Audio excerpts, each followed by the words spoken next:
It is live, uncut, unedited. Tell the truth and shame the devil. I love being black. All right, people, this is live, uncut, unedited. This is where we tell the truth and shame the devil. Appreciate you guys tuning in. As always, we want to tell the truth and shame. Tell the truth. And what? And shame the devil. I love being black. Tell the truth. Tell the truth. Tell the truth. Tell the truth. And what? And shame the devil. That's what we want to do. Come on in, people. Come on in. Appreciate you for tuning in. This is live, uncut, unedited.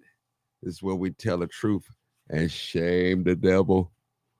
Come on in. Come on in. I know it's late, but hey, better late than never.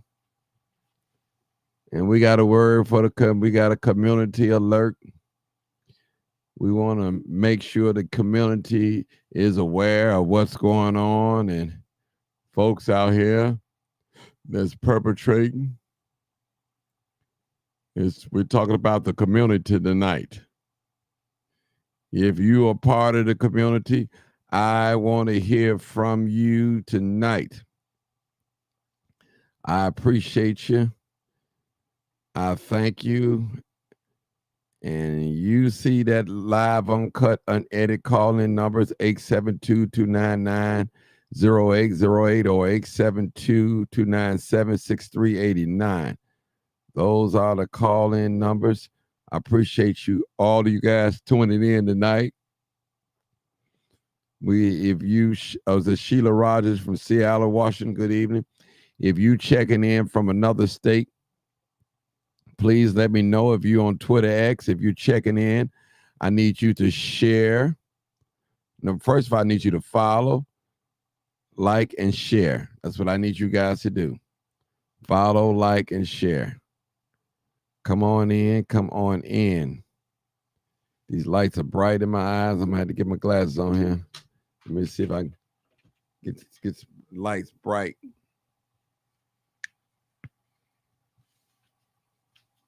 All right, that help me out a little bit. Light bright. All right, people. Y'all see my little studio and then do the shades of the glasses. That's okay. All right. Come on in. Come on in. Come on in. Come on in. Represent the state that you from. Tennessee, Dayton, Tennessee, I see. All right, Arkansas, visiting folks, okay. Augusta, Georgia.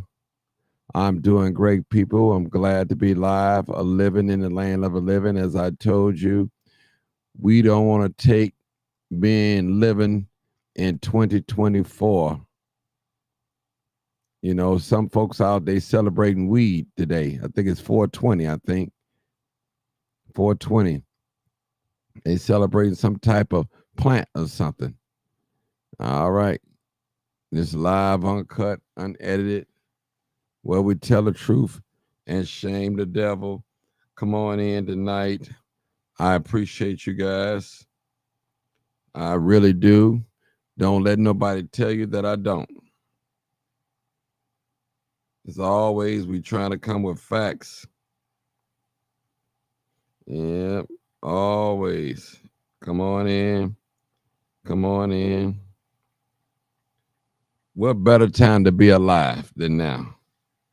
I'm telling y'all people, Tampa in the house. All right. That's right. The best city, Chicago. Tampa in the house. All right. Represent what state that you're watching from all around the world.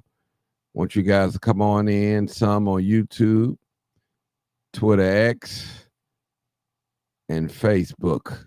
So I appreciate you coming on in.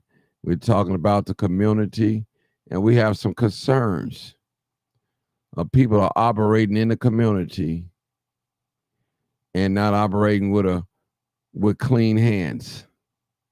With clean hands. All right. I appreciate you guys. Appreciate you, smooth operator. Appreciate you.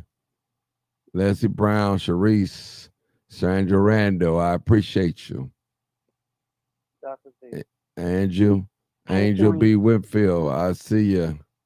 Gwendolyn Robinson said, well, we're talking about community tonight. Yeah, yeah. People selling weed and smoking weed, and black people we are suffering. Tell you people, I appreciate this platform. Every day, I'm thankful, grateful to be living. I thank God for health and strength. Thank God for the activity, the moving of my hands and my elbows and my legs and all that. As I say, people got cars and they can't drive. They got houses, they can't live in it. They got beds and they can't sleep in it. Why? Because they're somewhere else, laying up in the hospital, sick, in a rehabilitation home, all types of things. But I'm glad tonight that I am living tonight. I'm so glad. I'm grateful to God. I am grateful and grateful and grateful. I really am. Really grateful. I appreciate every last one of you guys for listening, taking the time. And I know that it's a sacrifice sometime following me because you don't know what time I'm going to come on. And I know it. Listen, I'm going to get better, people. I promise you. The Bible said people perish without a vision. So I want to have a vision. I'm developing a vision, people, so I can be great. The Bible tells let the one that want to be great among you, let him be the servant of all. And I want to serve the people. And I want to serve them with clean hands, not bloody hands, not with monetary hands. I want to serve the people because it's the right thing to do. It's the right thing to do. Not only serving people in the public, but I serve them in the private too as well. It's a lot of things that I do is not recorded. It's a lot of things that I say is not recorded. One thing about me, I appreciate life. I appreciate people. I respect people from all walks of life. Because one thing I know, we all have 24 hours in one day. God is so special and unique that he give us 24 hours in one day. No matter if we're rich or poor, if we're black or white, or whatever ethnicity or race or nationality that we claim to be in this life, God give us equal time in a day. Equal time. He don't short us not 1 second, not even a moment. He give us equal time. And I appreciate it. I appreciate the people that believe that they're right, but they're dead wrong. And I was explaining to one of my brothers today, I was on the phone with him, and I said, man, one of the hardest things in life is to unlearn everything that you've been taught. Then you got to relearn. That is embarrassing. And I had to do that in my 40s. I was taught so many things, but I was taught and trained wrong. I had to unlearn to relearn. So people don't never, Brother David McDowell doing great work in the community, never, never, never let nobody tell you that you know it all. We'll always be students and learning in this life. That's real talk. I don't know why my phone hung up from this, but we'll always be students of learning. Always will be. So I appreciate every last one of you. This is Martin G, aka the Climb for Chaser. being Live, nice, uncut, being good to me. unedited broadcast. And I Just before thank you speak, so please much turn down following all me. your audio. But I Please need turn you it guys off to or down. share, And do not have us on follow, speakerphone share, so and we like. won't have an echo, and we'll be with you shortly. Thank you so much. All right. At the tone, please record your name for announcement. All right, live uncut unedited. Yes, because I do go to bed early so I can get up and go to church in the morning. And I want you to go to church in the morning. I don't want you to play hooky with God. I don't want you to be sleepy in church. I definitely don't. Don't want you to be there. I remember them days of me going and thanking God. All right, now we got another anonymous caller and an anonymous caller. I would love to hear from you, but you have my number and I would like to have your number. So that being said, I'm not going to accept your call. I'm going to mute you out, boot you out, or whatever it takes to get you off the platform. I'm going to do that. You got the call with your number showing. It's a matter of respect. And I promise the public that I'm not going to give your number out at all. So I'm going to boot you out. Anonymous caller. All right. We're going to boot you out and you will not be able to participate in this. You have to make sure you call in. All right, people. I love Black people. I love my community that I serve. And people, I have no regrets for all the work that I have done in the community and presently doing. And I realize that we are in a marathon and not a sprint. People, I have no regrets for all the work that I have done in the community and presently doing. All right. All right, people. Appreciate you guys. All right. People, all right. I need y'all, everybody put their phone on mute, or if I'm going to have to mute you, I'm going to have to mute out everybody. Put your phone on mute, or I'm going to have to mute you out. All right. All right. All right, people. We're talking about community tonight and how we can make a better community. Better community. Somebody said that the world is a big stage and everybody have their role to play. And we want people to play their role. All right. We got a couple of callers. I believe Dr. Davis is on here. And I believe that's Vera. Is that Vera on here? I believe that's her. Last four digits, 4703. No, it's me. It's me. Who is me? Dr. Sanders? Who is me? Yes. Yes. Okay. All right. I just wanted to know who I. This is Dr. Sanders. Oh, okay. All right. Okay. Thank you, Doc. So now I couldn't. I knew I recognized the number. You know, I don't have a call ID on here, so I have to kind of like remember you guys' last four digits. All right. All right, people. Well, we want to talk about community, and community. A lot of us, we don't want to get involved in certain things, and I understand. And we say it's not our fight. We have no concern. It's not my relative. It's not my friend. So I don't care about it. And I understand that situation sometimes.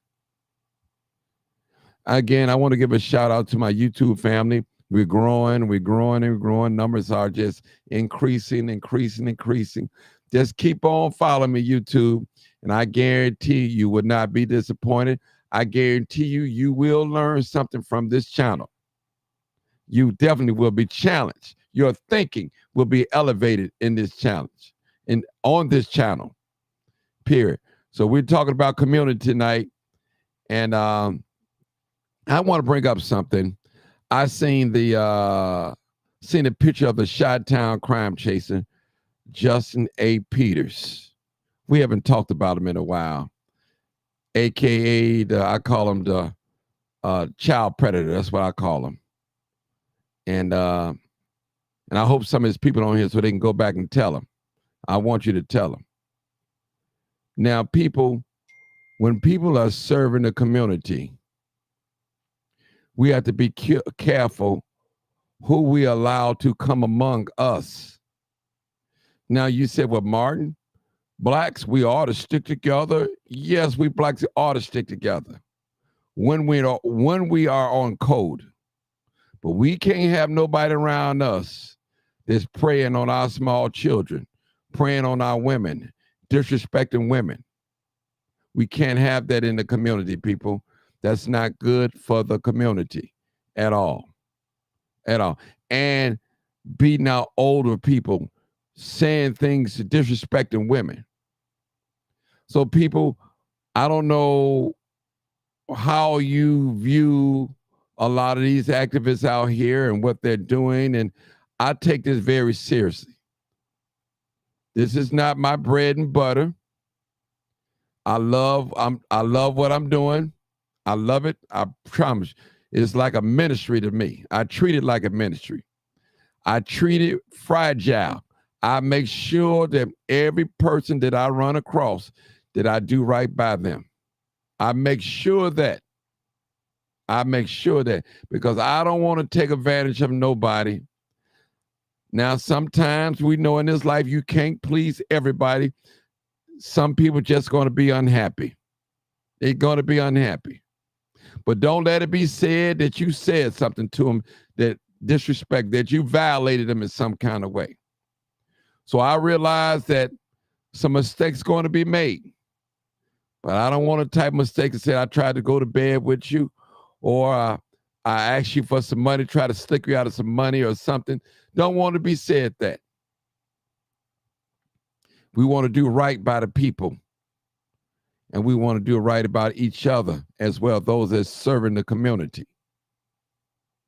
This is servanthood, people, community. And we have to point out those that don't mean the community no good. Those have deceived the community.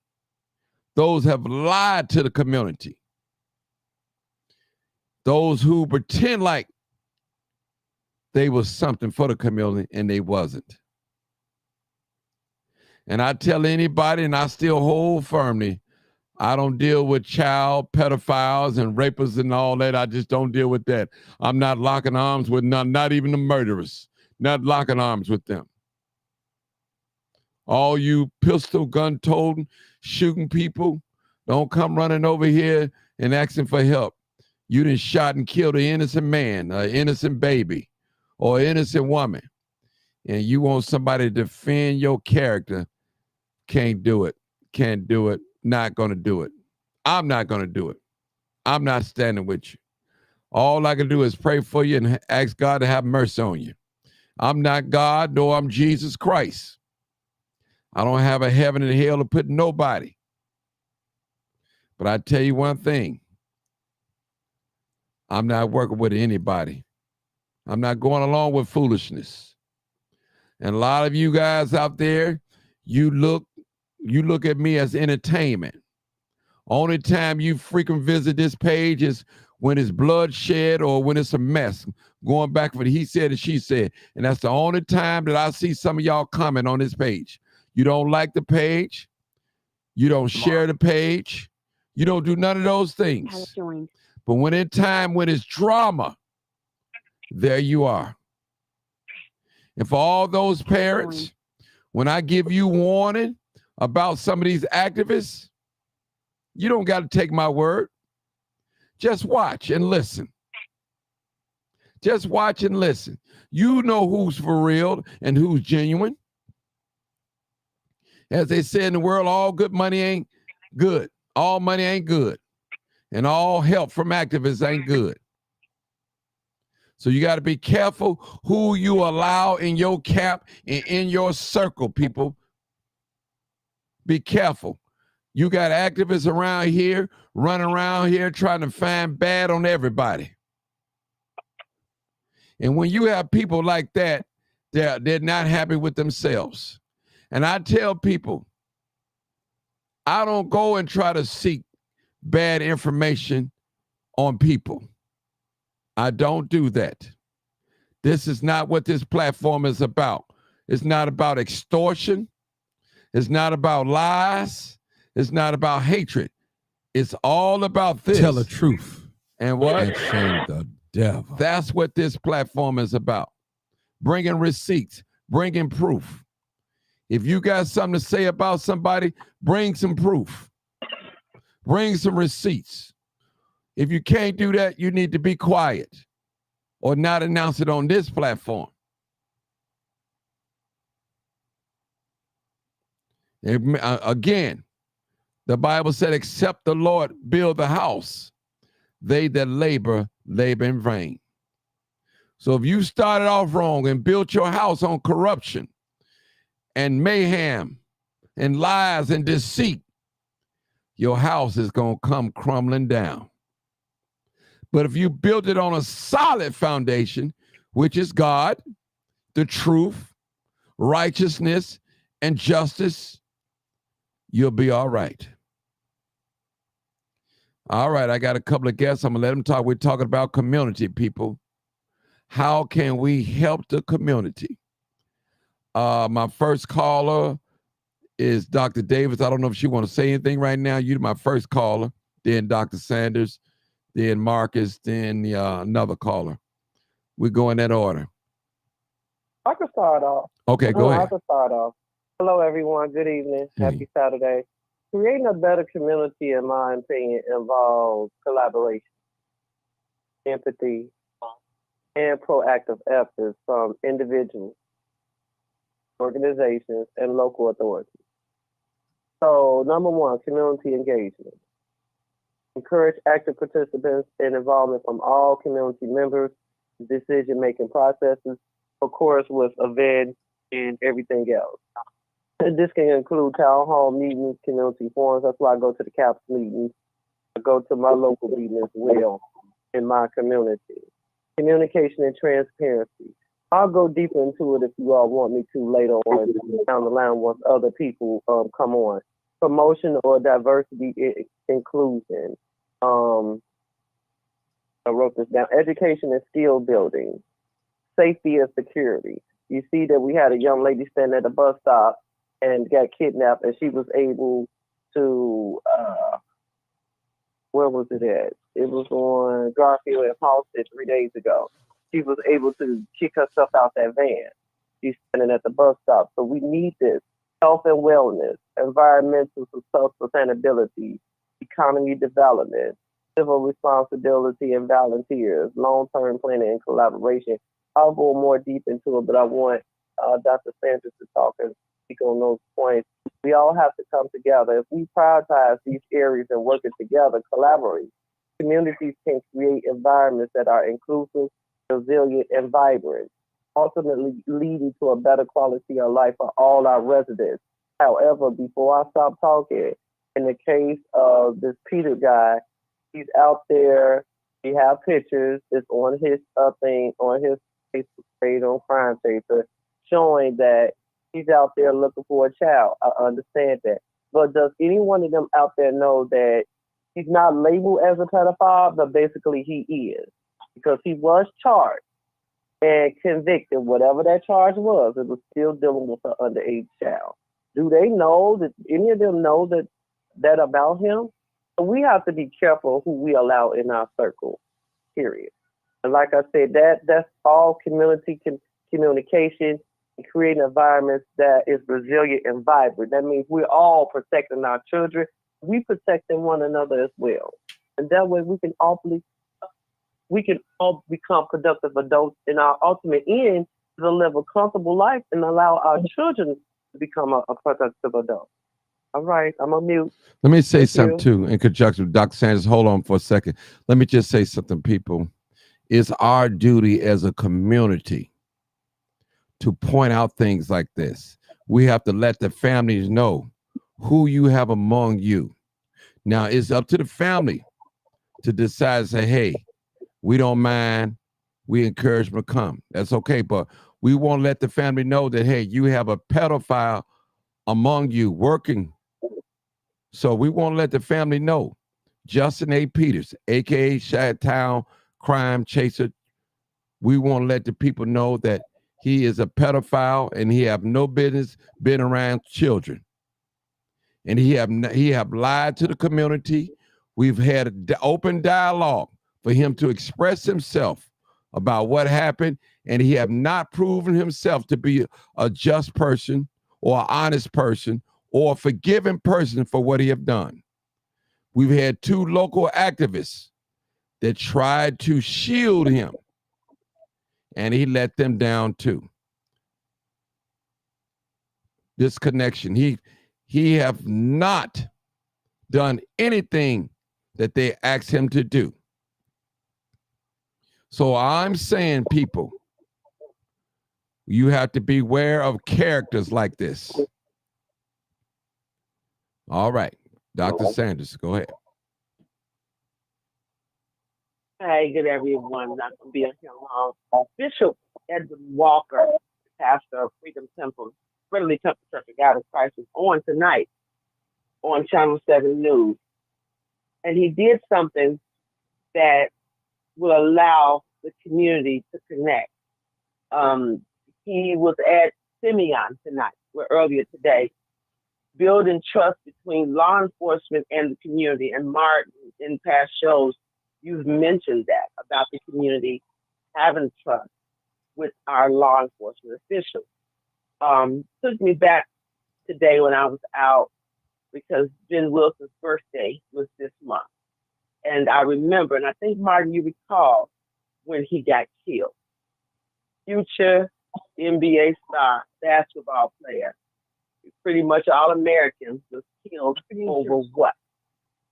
And the two men that, did it, it took the city down, that year that he was murdered for no reason. I thought about our young men because I see them in the streets. I see them, what's going on. One of my co-workers, keep her in prayer. She's bearing her 26-year-old son on Monday. Suicide. Our Black young men need to know, and this is me, and I'm not going to do no preaching, but Black men, young boys, young teenage boys, young men, junior men, as I call you, you're not a gangbanger. You're not a dope dealer. You're not a hustler. You're not a punk. You're not a coward. God brought you through, regardless of if your father's not there. There are plenty of men who are good men that have reputable, sound reputation.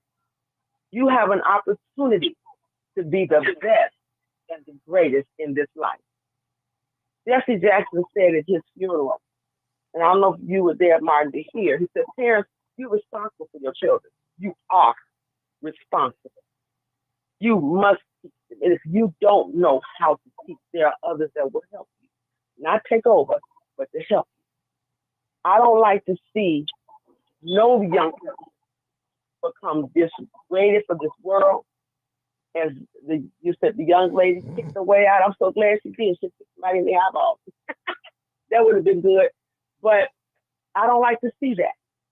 I don't like to see that. I don't like to see the division. I don't like to see the confusion. I don't like to see the disconnect. And when the young people, Martin, when Ben got killed, we all were crying. This city was blue and dark the year that he was murdered. His mother labored with that for so long till she passed in 2006, I think it was. And his brother just died this year. But we've got to keep our young men and our young women in order. We got to teach them.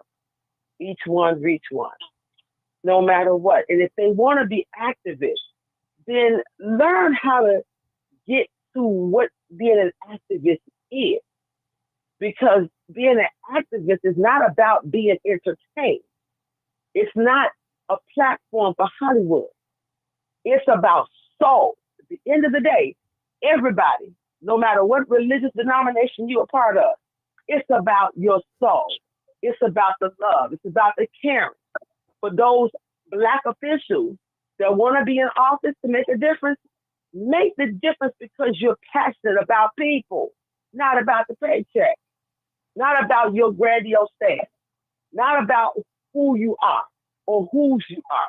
And Martin, remember I shared with you, when my children got tapped with the media in public school because of what their uncle did, and I had to change the whole concept. That's when I'm like, wait a minute, hold up. This ain't what this is about. So if you want to be an activist, get with people that have the experience, get some teaching, learn your history, not just to be seen on television and say, oh, well, you know, I saw you on TV. That don't mean nothing. They put a clown on television. They did it for Bozo for years. But the thing of it is that if you want to be an activist, find out why you want to be an activist. Because what Martin does, and Martin in the beginning, bless his heart, I met him through the death of Xavier Joy. That's how we came together. Bobby Rush came. A lot of the people came that I met for the first time. But I've always been a voice in Woodlawn prior to me even meeting Martin, because I had Stay Round Fest in my house. I had the other guy in my house, and of course, you know, the one that has the infamous phrase that says, I don't mean no disrespect, Andre Smith. And 3 of those men that came into my house, I got it on tape, that said, well, I want to do this in Woodlawn. I said, why? Well, yeah. I said, no, I want the him and haw. I want to know what you're going to do for the residents of this community. That's where I get you at. I don't care how many albums songs you wrote for anybody. That's never matter to me. Because I turn around and see you next week in the newspaper acting a fool with each other. You don't have to do that. One thing about the freedom fighters back in the day, if they had a disagreement, they knew how to handle it without scandalizing each other's name, without pulling out weapons, without pulling out knives, without raping anybody. They did what they had to do, and they lost their lives before 40. Because I've heard Martin always say, when you in this fight, somebody got to die at the end. Somebody got to give a sacrifice. So young people of this generation, if you want to learn, then get off of social media foolishness and get taught and trained by the ones who laid the foundation and those who are picking up and following the trail. So you will learn how all of this came into, learn history. Go when you in high school, take up some African American history classes. Take up some economic classes. That will help you. We know that, you know, fashion and singing and dancing, that's fine. But the things that you want to do to have a fight for a right, learn how that goes. Okay. I beg your pardon? No, I didn't say anything else. Somebody in the background talking. I didn't go ahead. Oh, you know, and that's what I want to share because, like I said, when Ben Wilson got killed, I have 5 boys. And my thing is, God protect my boys going out and going in. Never have to worry about them going to no jail or nothing like that. Because if they go, I'm going with you. But know what you're fighting a cause for. Everything is not meant to use for guns. That's when you're in the military. But you do have the right to protect yourself, according to our amendment, Constitution 72. But know how to use it. Know how to activate it.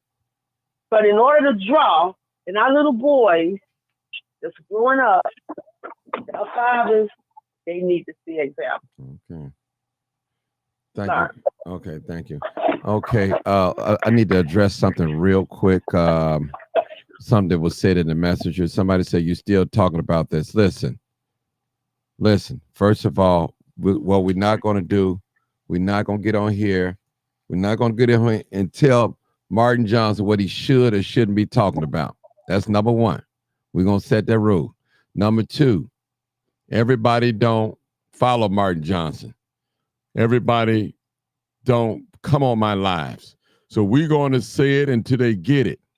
I heard one preacher said, he said, everybody asked him, why you always talking about sin? He said, when they stop sinning, I ain't going to be able to talk about it no more. So until then, I'm going to continue to talk about it.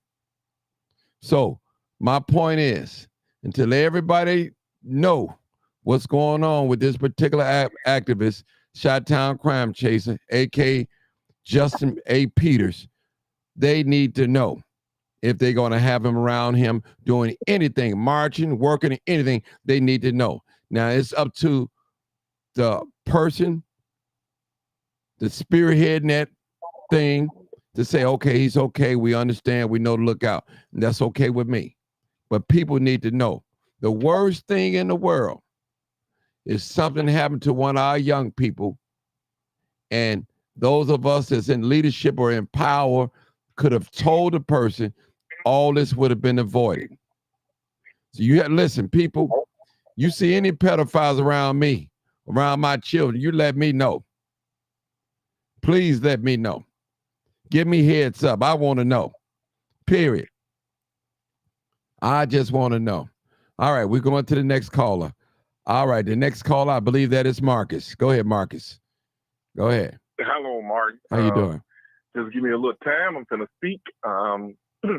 So community, connecting with the community is parenting, family.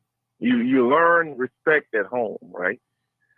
You learn how to do everything at home, Right. basically, right? But also not just at home. We used to say what goes on in my neighbor's house is none of my business. Yes, it is, because if my neighbor got somebody gunning for him and somebody come down the block and do a drive-by, those bullets ain't just going to hit my neighbor's house. They're going to hit my house, right? So Nehemiah, the best way I can describe all this, Nehemiah, the 3rd chapter. Nehemiah was concerned about the people in Judah, even though he was in captivity in Babylonia. He was so concerned that he was before the king and upset. And the king asked him, why are you so upset? And he said, why should I not be upset at the condition that my people are in? The city is in ruins. And so he asked the king to send him. He tricked the king into sending him as a governor. The king appointed him governor. But that wasn't Nehemiah's plan. Nehemiah's plan was to rebuild the community. And so he met with all the people in the community, like we got all the preachers and the activists and law enforcement and teachers and everybody else that's in the community.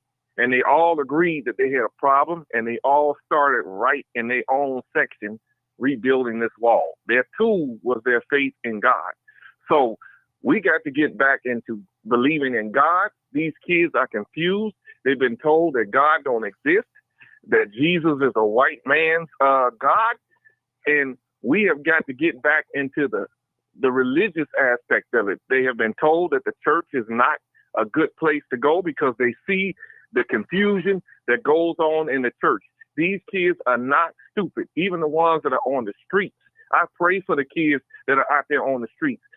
I pray for those kids in Inglewood. I was one of those kids that was in Inglewood, and you hear bullets flying and police cars flying and all that. And it was a scary situation. Those kids is growing up in O Block. That's a scary situation that they're coming home from school, and at any given moment, shots can be fired. One of them can be killed.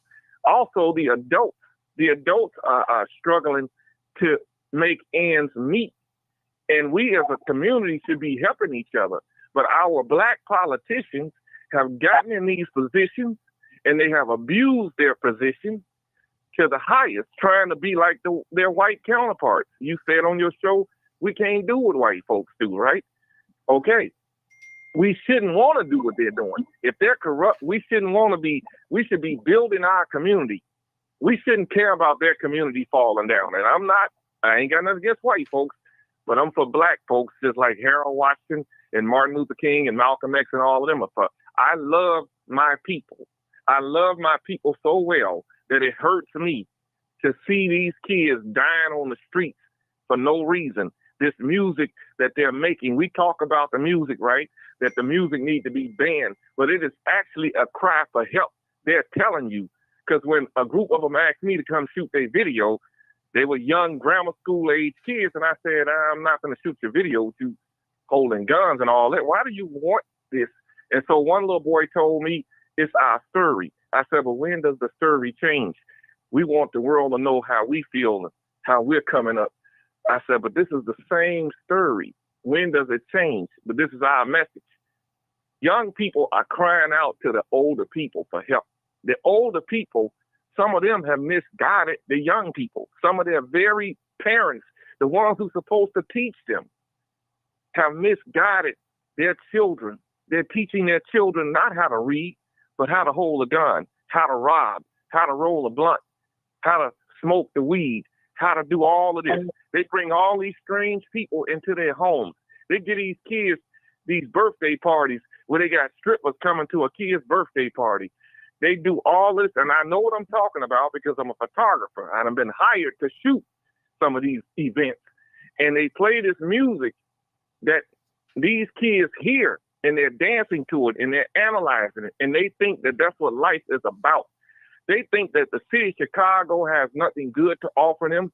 A lot of them have never been downtown, and maybe they have been downtown, but they haven't enjoyed downtown like me or you have enjoyed downtown. You understand what I'm saying? Our community ought to come together, not just to pray on the corners, but to help these families that are struggling, to help people who don't have nothing to eat, to help kids who wear the same clothes to school every day, to help them thrive. Our black politicians have failed our community on all levels. They're doing things to be seen. As for the activists, what does it mean to be an activist to me?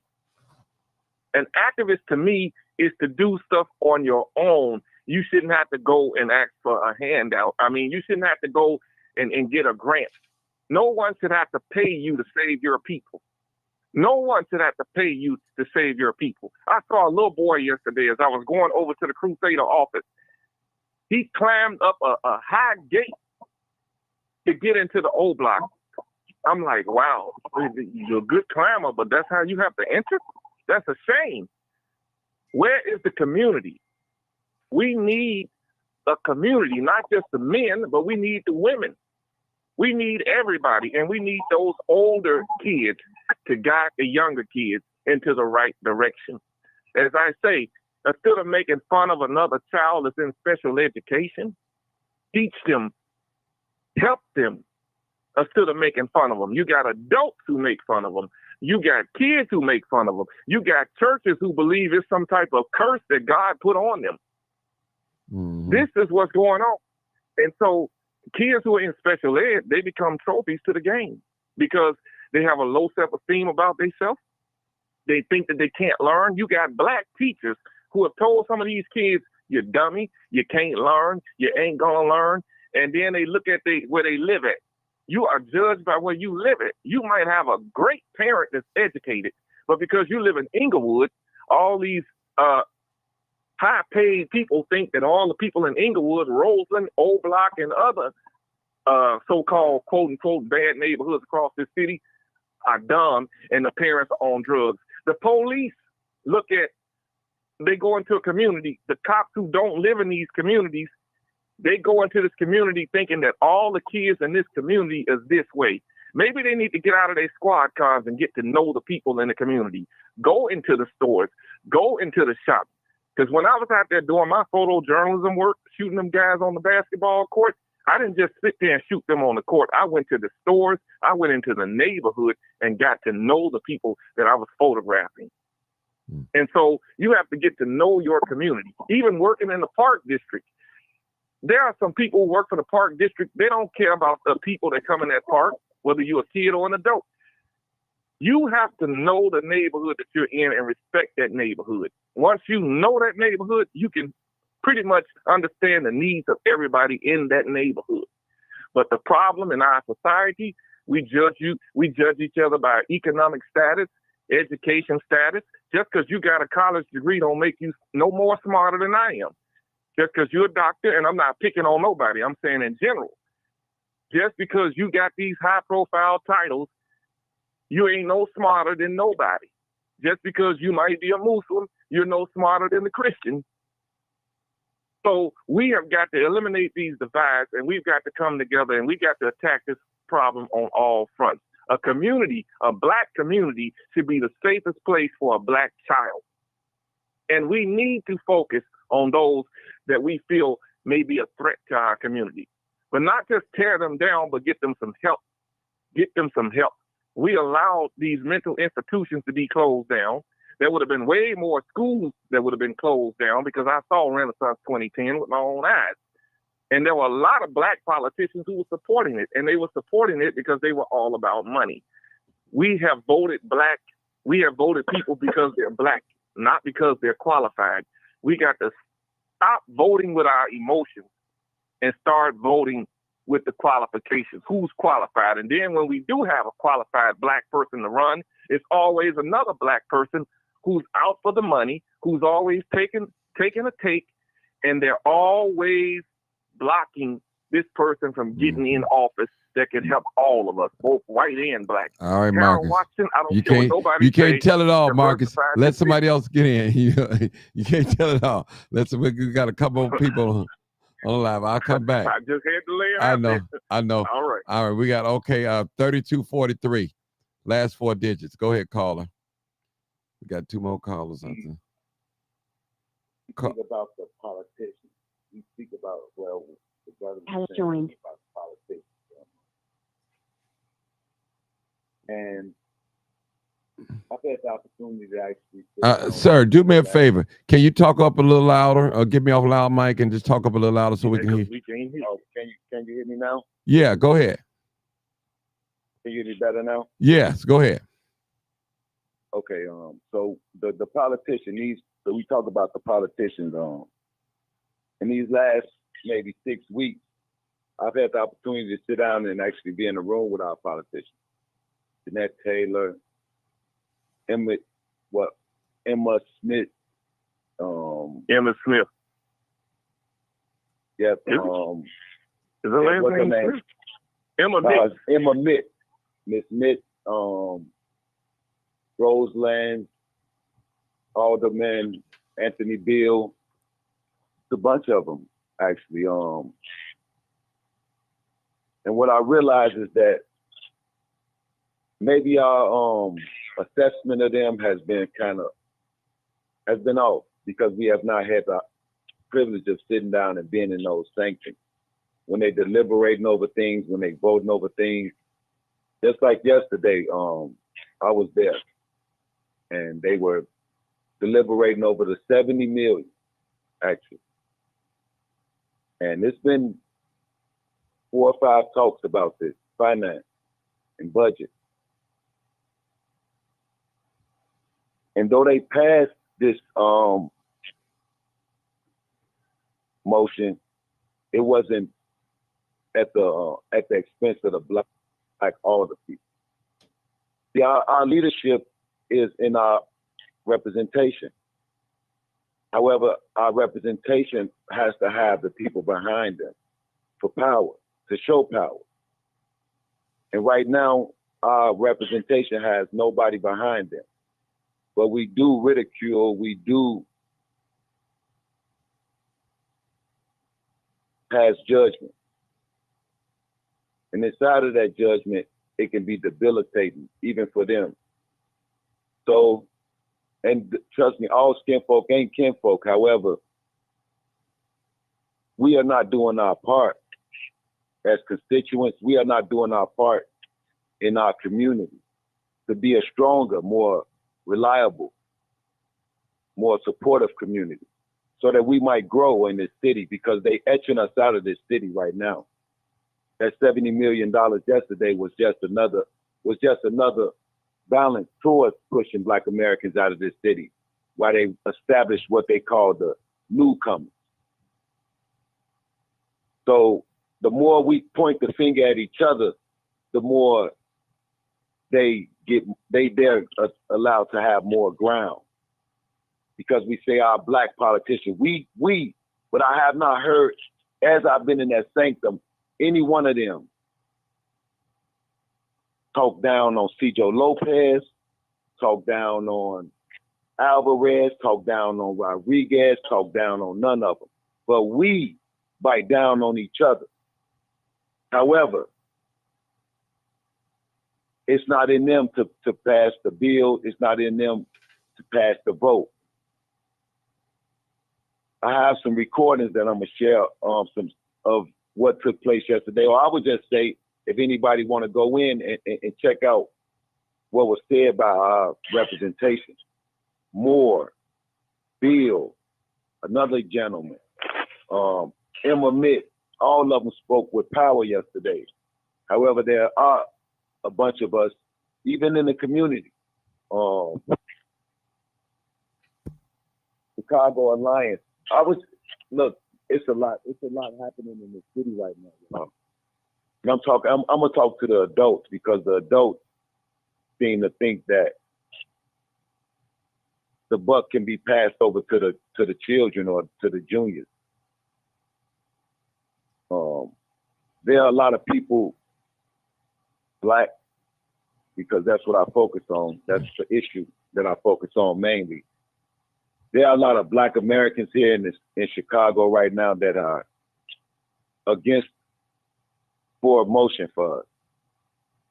They have agendas. They have to keep those agendas alive.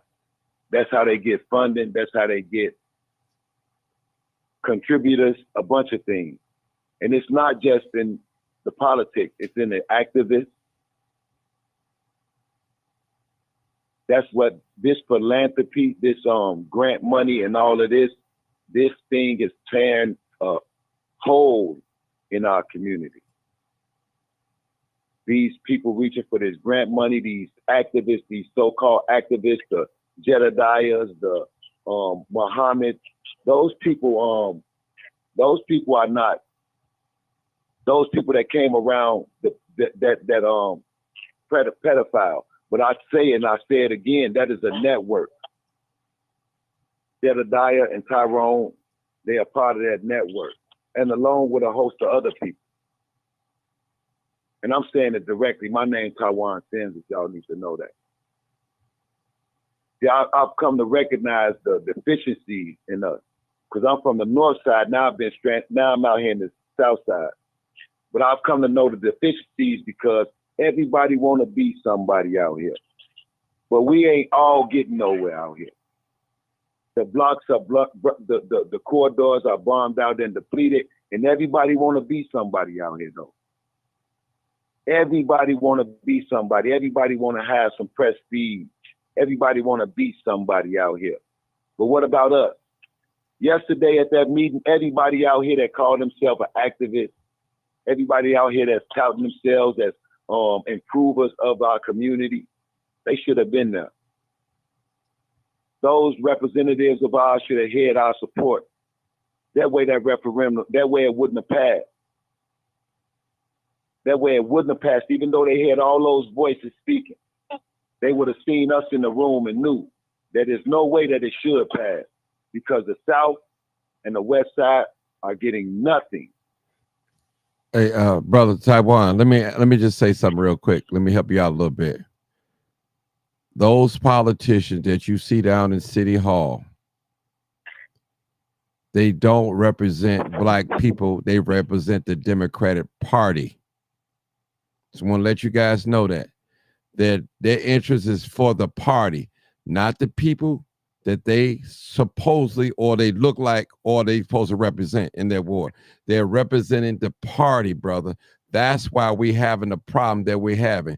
There's two types of people that politicians cater to.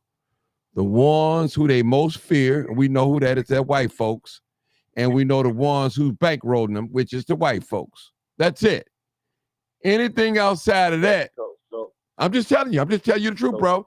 I know you just come around. David Moore spoke yesterday, and like he said, I cannot vote for this because I'm here for the people who I represent. And those are people of his ward, those Black people. Those Martin. No matter what type of alderman. Oh. Go ahead, Marcus, Can I real tell quick. you something that you mentioned? Yeah. You mentioned about people need to be in the meeting. I'm a photojournalist, and what I've observed, Martin, you can agree, you was there a couple of times. They know that they won't let the right people up in City Hall to sit in those seats. They fill those seats with city employees to say that they don't have enough room, because they know that people like some of us are going to come in there, excuse my French, Martin, and raise hell. and support these politicians. They know that. So it's a strategy that they use. I just want to say that. Yeah. And brother, I know you just well, hey, brother, listen. Let me just tell you this, brother. You dealing with folks. We got a migrant problem crisis here in our city. And a lot of these people that you're naming, and I love David Moore, all of them, but some of these guys, they rolling with the people. They rolling with the system. You know, they rolling with the system. I'm telling you. So, I'm saying this. Hold on. I'm saying the reason This ain't, hold on, brother. This ain't the first time. Hold on. This is not the first time that they voted on some money to pass some money now. Come on now, brother. This ain't the first time. See, look, listen. They've been voting this way for years now. But that's what I'm trying to tell you. So don't be. No, hold on, Taiwan. Hold on, brother. Hold it. I'm the man in here. Don't be a fool. Hold on, brother. Hold it now. Don't be fooled about some speech you hear maybe one or two black aldermen say. You're not judged by what you say out of your mouth. You are judged by how you vote in that chamber. That's what you are judged by. So all that talking means nothing. We all can talk and say what we would do or what we can't do. Now, at the end of the day, how did you vote? Period. Not just this time, the last 4, 5, 6, 7, 8, 9 times when it came to giving migrants money. So that's what I'm trying to tell you, brother. This thing go deep. Don't be swept away with lies and emotionless. Please don't. Let me say it's not about lies nor emotions. It's about how we need to repair our relationships with our representatives. It's about bringing power back to us, because they was in there yesterday and they had voices in there the same way we use ours. They had all these different people in there, but I know, brother, listen. One second. No, Taiwan, I can't, cause see, you knew on the block. I got to educate you a little bit, cause see, I've been dealing with these folks for years, so I know how it go, brother. Hold on, brother. Let me have the flow, brother. You're not gonna overtalk me now. I seen how you act the other day. You and Troy, y'all was arguing, you know, and I seen how that went. No. I watched your tape. You know what they No. I watched it. Hey, brother. Hold on, brother. These people that you naming. Hold on, brother. These people that you naming, I've been knowing them for years, and I know how to get down. I know how to get down. So you see how they get down, cussing at old people. That man cussing at old people. Yeah. That man threatened my life. Right. You know him? Well, I know him personally. Yes, I know him. I know. That man came down. That man came and well, they supposed to be But listen, the first thing they said, which you shouldn't have said, you should have kept to yourself. You said that man shaking his hair like a woman. Now you should have never said that. I never said that. That was Michael. Okay, so that started. So first of all, I didn't say gay. I came over to try to diffuse the whole thing. Right. No, you, brother. I seen the video clear as daylight. I was watching. I was on the video, watching. I wasn't on your video. I know. Listen, brother. I was watching Brandy's video. I think it's Brandy or Natasha, whatever. Her video. You had your phone. You had your video. You had your video in your hand, and you was talking about Jesus didn't want me to say. Yeah, but brother, I'm watching. So again, I'm the type of brother. So who was in the wrong? Hold on, brother. Two wrongs don't make no right. I seen some in both of y'all when y'all was wrong. You know what I'm saying? Brother, listen. First of all, listen. Let me just say this, brother. Wrong. They came down there to sabotage the whole thing. Brother, they was down there for Dexter Reed. That brother, that's what they was down there for. They came down there to sabotage the whole thing. That man was screaming, talking about how he was gonna beat an old lady up. Get the fuck out, yelling at this. That's why I went over there. Yeah, brother, listen. That's what alerted me to it. Listen, at that lady, and then brother, turn around and attack me. I'm watching you, brother. Listen, brother. You had your phone up. Hold on, Tyra. You had your phone up. You kept going back and forth, brother. Then you got. Hold on. Then you talking about God. Hold on, brother. First of all, let me just say something, man. God ain't in no confusion, brother. What you want to say? You know what I'm saying? He ain't in no confusion, brother. What Why you say that? Yeah, he's not. But they He's came not. down there with Yeah, confusion. but listen, Anybody on this what's called can go on my page, Taiwan Sim, and look at the videos and see what was happening. That's why I shoot it. Don't want nobody to be able to lie on my name. Ain't nobody lying, brother. Brandy was screaming. I know you know Brandy too, don't you? Yeah, I know him. I know everybody down there, brother. You know Trust me. don't you? Yeah, I know him. Everybody And I that was down watch. there, like Frank was down Right. there too, Yeah, right? I know Frank. Like the other day, you knew everybody, right? Right. Jedediah knew him too, don't you? You Just probably like you do. just said, oh, these two activists, but I thought you and Jedediah didn't have no. What you said, these two activists that was trying to hold that pedophile up. All of them pedophiles. Well, I'll just say this. All of them. But Oh. you just tried to make it clean it up, though. No, ain't no. Why Hey, you hold trying to clean it on, up, brother. though? Hold on, brother. You ain't gonna tell me what I'm All trying of to make. them should be First of all, listen, brother. I spoke one person All name. of them. I said two activists Do what? tried to work with. Hold on, brother. You gonna let me talk or what, brother? Are you gonna let me talk? What are Or they what? actively doing? What are they doing? Taiwan, you're not gonna do that on this page, brother. You're gonna respect me, and I'm gonna respect you. Now, if you can't listen, I'm gonna have to boot you off. So I'm trying to Okay. be calm with you, brother. And you've been talking for the last 10 minutes anyway. So all that aggressiveness, it ain't gonna work on here, brother. It's not gonna work. No, it ain't aggressive. Yeah, it is. But I don't like for people to lie or try to put my name in war crap. You know what I'm saying? I'm going by what I've seen on the tape. God sent me to do that job. Yeah, well, okay. All right. Well, let me go on to the next That's caller. why they came to tear it down. Hey, brother, I'm done talking to you. You can stay on the panel. I'm I going know. to the next I person. know that's why you want to try to paint it pretty for them, didn't you? Pretty for them, Devil. brother. Listen, you come on now, brother. Right. Come Talk about you and Troy arguing. I wasn't arguing with the man threatening my life. You wasn't arguing with Ain't he Troy. supposed to be a You violent wasn't arguing with presenter? that brother. He supposed to be restored I to can't justice. tell if he. He's supposed to be restored Listen, to hold on. justice. First of all, if he He's threatened your supposed to be life, restored to you. justice and yeah. violence prevented, and you bro, arguing with listen. an old lady and threatening people's life. What is that organization? All right. Next caller, 9433. Go ahead, Hey, caller. Martin, I just wanted to say, keep on exposing pedophiles. You're doing a great job. Not doing. Thank you. All right. Next All caller. right. All right. Thank you. 3945. Yes, sir. How's it going there? Good. Good.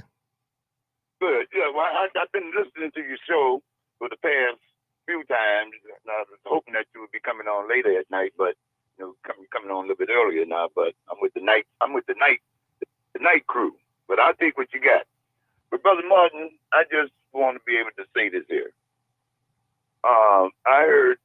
Been hearing a lot, but I go by what I see. That's all what I'm talking about, brother. We can talk. I can talk. But if my lifestyle don't line up with my speech, something ain't right. That's all I'm saying. Go ahead, old timer. Go ahead. Okay. And in order for everybody to, I don't know what people really want. I don't know if they want to feel comfortable in this world. See, I really don't know. All I know is what I have to do from day to day. And now that I have a family, then everything changed once I had a family. Now I can draw back on my childhood and say, well, I had a father and a mother. I can do all of that. But when I started to be on my own, things changed dramatically. I had bills to pay, and I had and this was faced with this every day. If I had a car note, I had to cough up the money. Sometimes I fell behind in different things. We got to repair credit. There's a lot of things that we have to deal with in this life, and we have to get people have to get their own people prepared for what's going to be coming along. Now, when it comes to us, I'd say this, that, okay, we give our children free haircuts, get them back to going to school. And they say, well, that makes the child feel good about themselves. Now, this is what I prefer. I don't mind giving them free haircuts, but I want the father to bring the children to the barbershop or wherever it is under a tree, wherever they get cut their hair at. I want the father to bring the child over there to get the haircut. This is one of the only ways that we're going to have some serious repair things going on in our communities. People don't respect, you if you don't respect your own self, and that's just going to be a fact. This world is not don't feel like it owe nobody anything, and we get free food, we get free handouts, we get free books, school supplies. So what, hold on, everything. old time. What are you trying to say? Go ahead. What are you trying to I'm say, trying bro? to- Get to the point. What are you trying to say?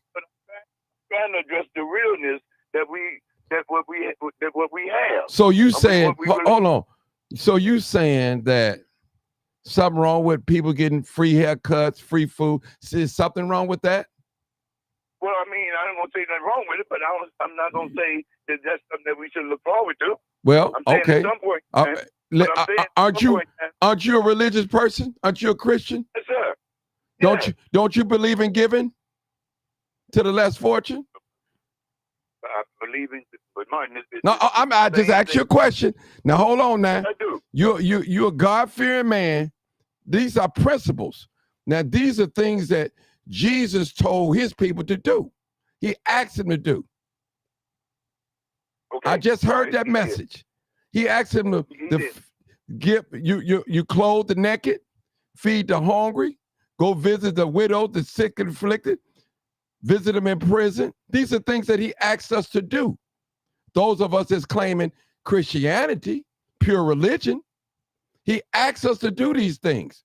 So that for him to ask us to do those things, that means it's going to people out here that need those services, brother. We're talking about community, servanthood, brother. Everybody is not going to be on the level of self-sufficient, self-sustaining. Some folks, Jesus said in his word, you're a religious brother, you teach classes, the poor will always be with you. It's going to be some poor folks out here, bro. We all, listen, brother, if they stop your check coming for about 2 years, you're going to need some help. No fault of yours. It ain't like you went out there and gambled your money off or squandered your money, but no fault of yours. Anything can happen, brother. We in a system. This is a system, old timer. And we all cannot be winners. This is a capitalist system. You're going to have some winners and you're going to have a lot of losers. You're going to have that. That's the way it's set up, brother. We all are not going to be winners at all in this system. So trying to really accomplish here, because in the end, if you know by a certain age, Martin, that if around 25, you have to be making great strides in your life. If not, disappointment can set in. Things have to change. Things have to really change because, you're losing critical time. So now the politicians, the people that are running for office, they're there to make a living, and they're represented by the people. Now I've been watching your show, and I've been seeing people talk about, where we need to start a third party in different things. I'm listening to the overall scope. Well, do what you want to do, because it's a free country, it's a free society, and you got to make whatever it is work for you, just like everybody else is. They started up the Tea Party. They might have felt that work. So black people have to jump in and find out wherever we can carve our niche at to make it really work for us. But we seem to be stuck in talking about crime, talking about disenfranchised. We seem to be stuck in that area. These are hardly none of the issues that you see white people talking about. But we always talking about, now somebody put on here that I talk about the same thing, but that's what we stuck at. We stuck in that same old part that you never hear hardly nobody else talk about. And I'm saying that what is it that we really want?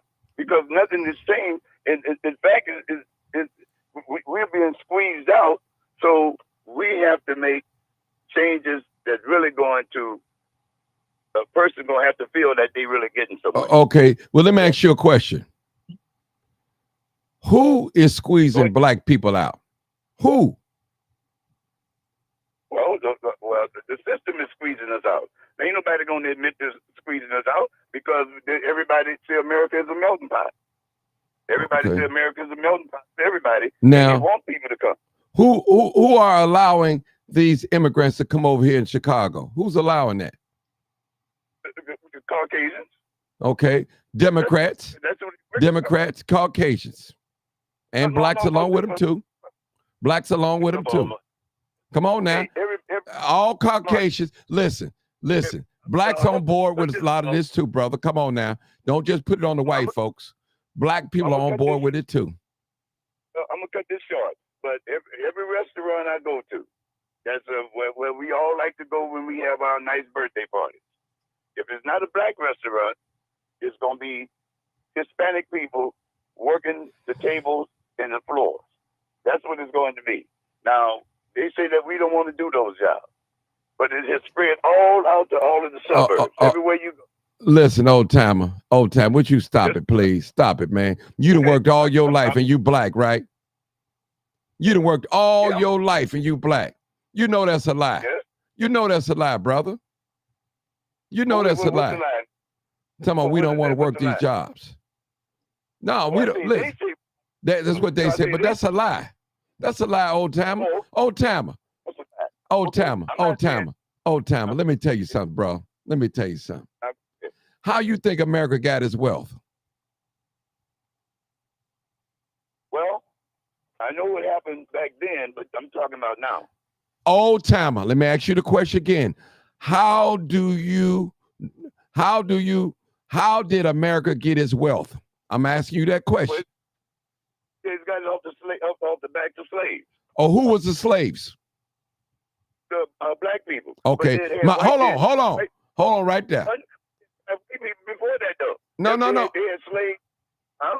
Go ahead. Old timer, come on now, man. You get on here and you're thinking this. I got to bring you up to speed. I keep trying to bring you up to speed, brother. I'm trying to bring you up to speed. Ahead. Listen. All right, go ahead.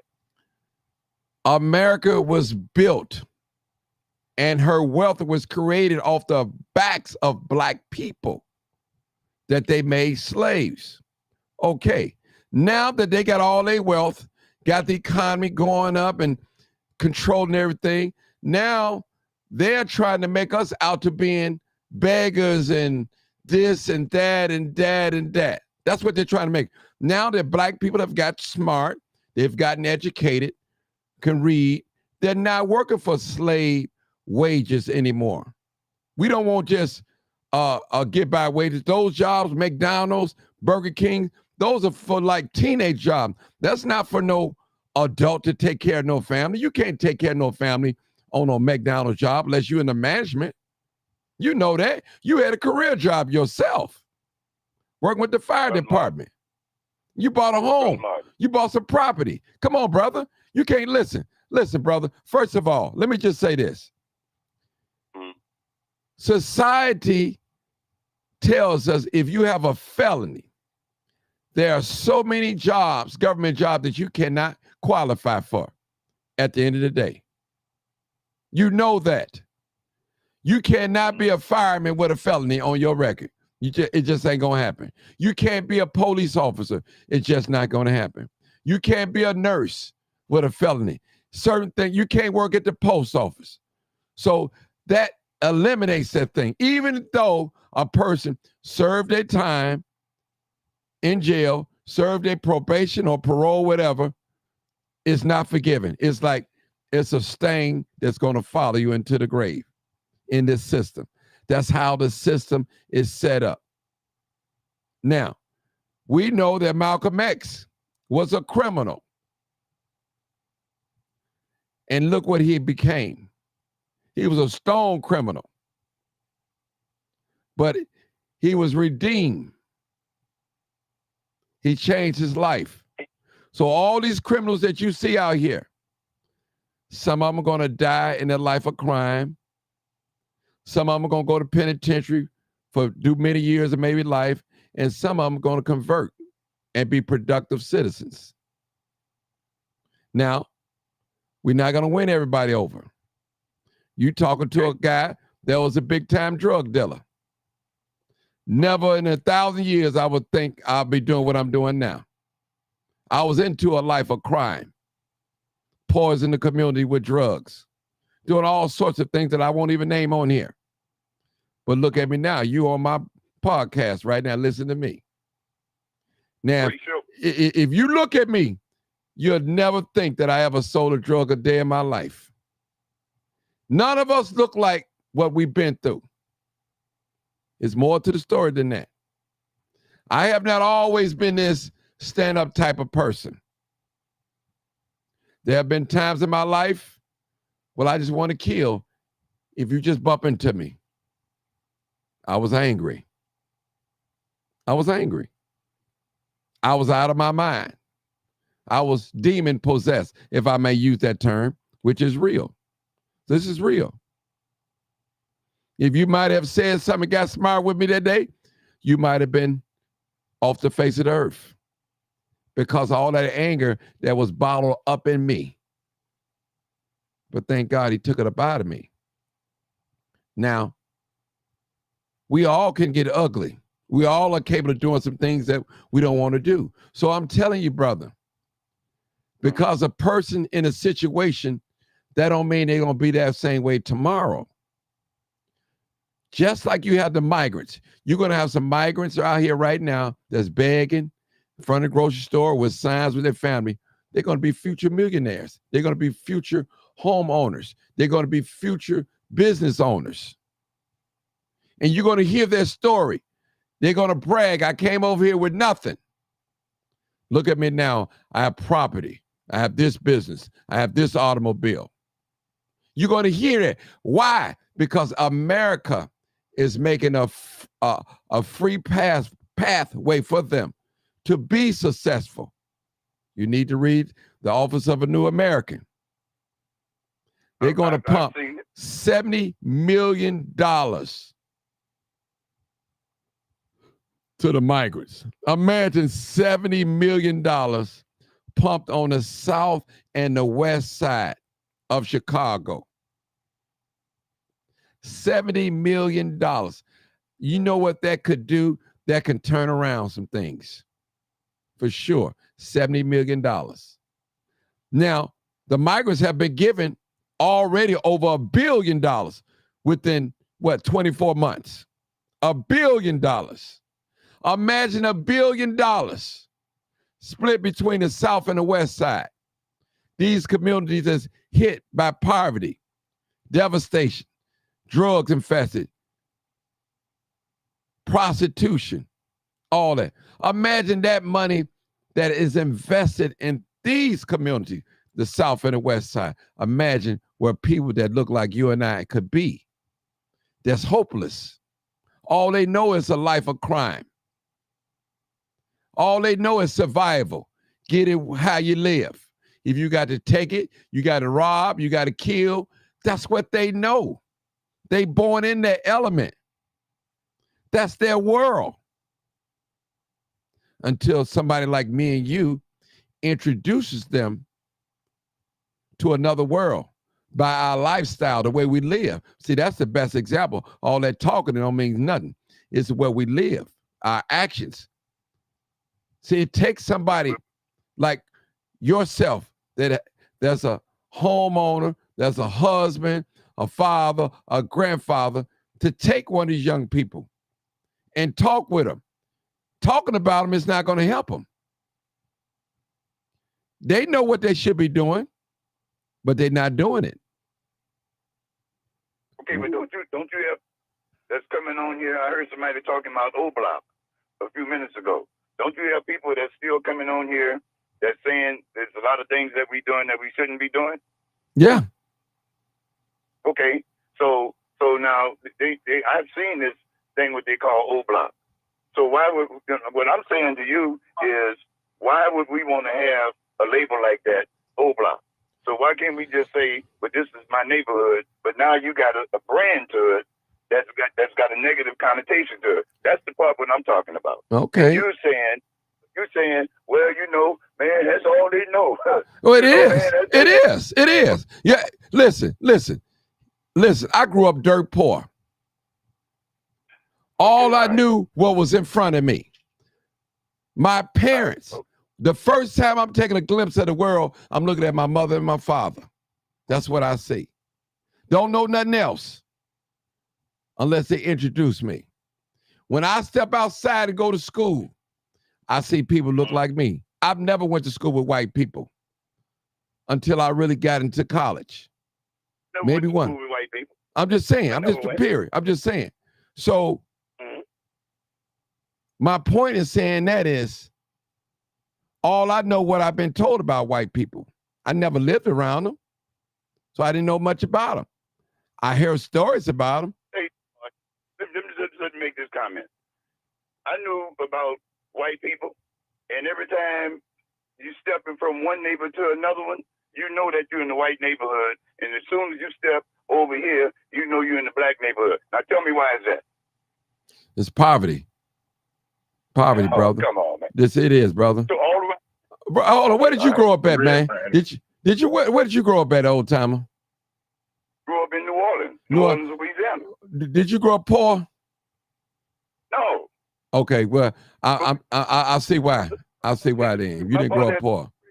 Okay. no, my father had a third grade education, and my mother was a domestic cook. And my sister went to college because my mother was working at the college, and they gave my sister a scholarship when nobody else would give her one. And my sister wound up being working for NASA.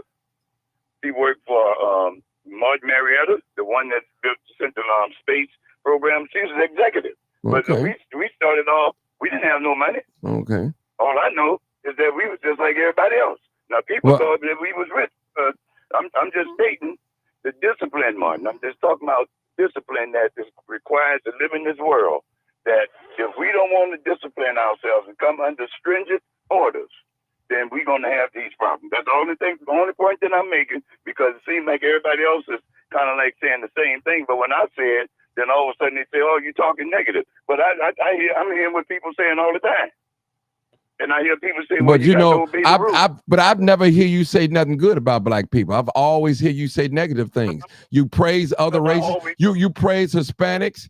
You praise white people. But I've never really truly heard you really say nothing great about black people. You may say something about my sister did this and did that, but I never, as a whole. I'm That's just not saying. true. I'm just saying. I've know never what heard you're you say that. Now I could be wrong. I don't know. I mean, I was at a funeral yesterday, Friday, full of black people that was doing great things, business owners and everything. I saw two young black boys on TV this morning say that they was film directors. Okay. And whenever But I I'm see a just lot of saying, positive- I've never heard you say anything about that. You were always talking about people begging, free stuff. I mean, I'm just saying, so we're going to base our opinion on you by the way you talk. No, there's a lot of young black men out there. You that I don't know talk that about there's a them. lot When you gonna start talking about us? I mean, you don't say anything constructive about black Okay. people. Okay, well, I'm wrong. I admit that No, I'm wrong. I'm just saying. I just don't. I mean, you go to church with a bunch of black people, don't you? Tell us something Yeah. good about the church people. Tell us something good about. I mean, I don't hear nothing. I'm really, I just don't hear anything about nothing good that you say about black people. Period. I mean, most of the time I join into your conversation. Yeah, and but I still, listen to that- your conversation, but but- what you have said, you want to hear only positive things Right. about blacks. But then I've been in those conversations and I've listened in on them. But Okay. but a lot of times those conversations is not just geared to say, just tell me everything positive about blacks. I remember when you had those conversations. Yeah. But our conversation. But old timer, Eric, 99.9 of the time you come on here, you never say nothing good about black people. It's always what we doing, what we need to do, and what we're doing. Listen. no, not really. Martin. What I'll I'm be saying honest is- with you. That's what I hear. You always talk about our community, that the trash. You talk about it. I'm not saying that you're not right. You talk about we're not working. They working these little jobs, and these all the things I hear. But I never hear you say nothing good about the black man and the black woman. Well, I'm looking at the upper class blacks, Martin. I know they got the upper class. Well, blacks. where are they? And You don't even talk about them. You don't even talk about them. I told you about the ones in Beverly. I told you about the ones on 83rd. As soon as you get off the expressway, you see. No, nice you homes. tell me. No, you tell me about certain areas. Tell me something about black people.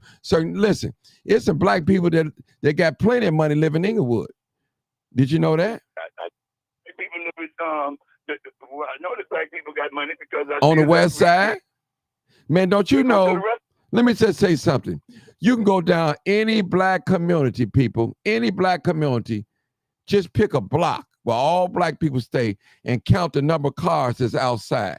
I guarantee you the number of cars that you count outside probably value over $1 million on just on one block worth of cars, or at least a half a million. Amen. I guarantee you, pick any block.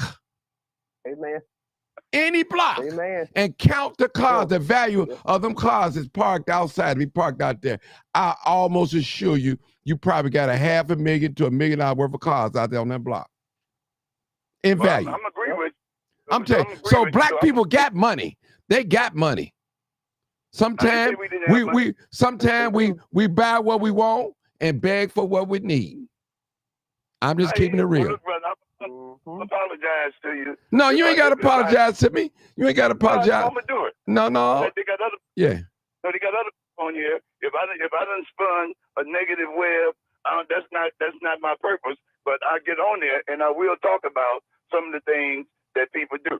So, but if I spun a negative web, that's not my intent, and I apologize for it. Yeah, so but I'm gonna start doing less talking. No, you can continue to talk. I want you to talk. I'm not trying to sign, but I just want to bring that to your awareness. Now, we all are not begging.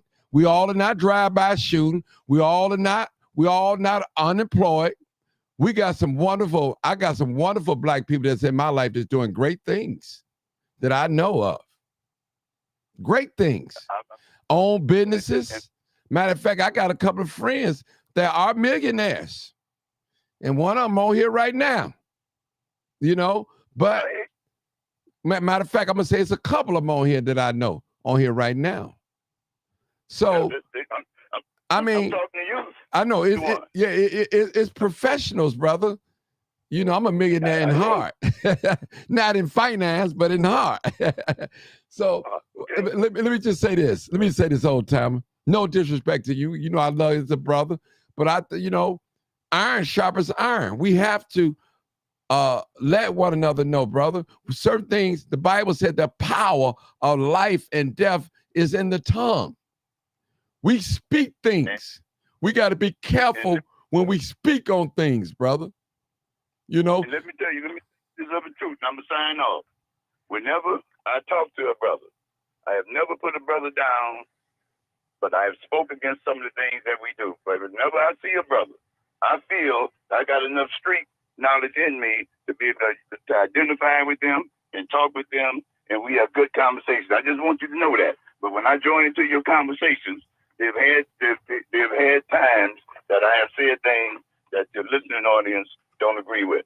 It's not my intent to do and to tear people down, but I am a preacher and a politician, and I'm going to continue to go with this notion that the Democratic Party is for black people, and the black people don't take advantage of it. And you keep on spreading this rhetoric on here about we need to get away from the Democratic Party. We're gonna find ourselves on the bridge to nowhere. Well, I'm gonna stay with that. Well, old timer. I'm a registered Democrat. I have voted for Republicans and Democrats. I'll say this: if you look at Chicago, the South and the West Side, we've been voting Democrats for over 50 years, brother. Look at our communities. Republicans, hold on. Republicans is not running Chicago, brother. Republicans is not running Chicago. So we can't blame this on Republicans, the way our fake is, where it's looking on the South and the West side of Chicago. We can't blame it on Republicans. We got to look at ourselves. I'm telling you now, listen, I'm being honest with you. We cannot blame our condition on Republicans on the South and the West side and these black communities. We've been voting for the same party over 50 years. And look at our communities. A few eat, and the rest of us left behind. So what I'm saying is, this is all what I'm saying is, I'm not telling a man should vote Republican or Democrat. You do whatever you want to do. But on this platform, I want to hear what Republicans got to say, and I want to hear what the Democrats got. Even Green Party, they're welcome to come on here and talk. Because I'm open for change. I'm open for change. If it's going to benefit my people, we got to get somebody that's voting besides voting for a man that look like us and we don't get nothing in return. Ain't we tired, people? That's all. I'm not telling nobody to turn red or green. I'm not doing that. That's not my mission. My mission is just to bring truth and let us think, take our thinking to the next level. We've been voting for Democrat for over 50 years in the city of Chicago, probably 70, but I'm going to just give it 50. And look at us. What have we gotten? What have we gotten, old timer? You pointed out to me. What do you suggest? No, listen. There's got to be a change that's got to take place. We got to do something different. It's a saying that says, if you continue to do the same thing and want different results, that's called insanity. Hey, Martin G. Go ahead, sir. Okay, God bless everybody. Thank you for your time. Martin G. I don't mean to interrupt you guys' conversation. But go ahead, bro. You guys had a good intellectual conversation, and I get everything that you guys are saying. Mr. Old School, no harm and no pun intended. You don't know your ass from a hole in the ground, sir. So no disrespect to you. No disrespect to you, brother. I'm 47 years old, man. I'm struggling like a son. Hold on, man. Hold on, brother. I'm going to let you guys talk, and I'm going to let you, I'll go back on mute, man. Real spill, bro. The things that you inquire about as far as black people supposed to have and don't have, Martin's telling you what we don't get. So my thing is this here. I've been Democratic. I've been voting Democratic. My parents told me to vote Democrat, and I did as such. So guess what I found out? I don't have no voice to speak. My people don't have no voice to speak. So guess what? You don't know your ass from a hole in the ground, sir. So you need to lay back on certain inquiries and subjects when it comes to when they talking about whatever the man his topic is. I ain't got no problem with your platform, Martin. I respect you, brother, and it's a lot of things that we have to do as men and women as a whole, as black people. We don't get to hold on, man. Hold on. Hey, bro, I've been on the phone for the last 35 minutes listening to garbage. And the man sitting up, he's telling you, Martin telling you basically what it is. You gotta catch up, brother. If you can't catch up, you need to fall back. This what I learned. This what my dad gave me. This is what my dad gave me. If I didn't do my chores, I got my tail whooped, right? So I learned from this. So guess what I didn't do? I didn't get no ass whooping no more because I need to do my chores. And that still sticks with me today at 47 years old. And my dad passed away in 2011, bro. And he stayed with me every day. He stayed with me every day about certain butt whoopings about me learning certain things. These people out here is not gonna learn until it happens to them. If it happens to them, then that's a problem. Then like Martin said the other night, he was on the show and say, man, do you know they got the Chicago police had a GoFundMe for this baby that got killed. You know how many black babies that got killed in the city of Chicago? You thought the CPD gonna put a well-being check on a black kid? Fuck no. You don't come from that. Black old school, you don't come from that. You talking about, man, I'm an upper Latino black man, you still a nigga. You still a black dirty ass nigga. You talking crazy. No, you ain't talking right, bro. No, but what I'm saying to you is this here. It's the honest to God truth, and you don't want to hear it. I won't be disrespectful on your platform, Martin. Please but don't. The thing is about it, hey brother, you don't know. If you don't know, man, do not speak on certain things because you don't know. I'm trying to buy a crib right now. I'm 47 years old, trying to buy a house, got good credit, got money, own a business. And you sitting around here telling me and telling the platform, well, black people need to walk around with their nose held high. They have to and they ain't did none on the south. Man, I go roller skating, I drag race, we ride a Harley Davidson, we got all type of things. Stop saying what black people ain't got. We very well kept. We get manicures, pedicures, and all that old stuff. We not faggots. We not faggots now. We not faggots. We got plenty. Hold on, player. Hey, player. Hey, Playboy. Hey, Playboy. Listen to what I'm saying. Hey, Playboy. Listen to what I'm saying to you.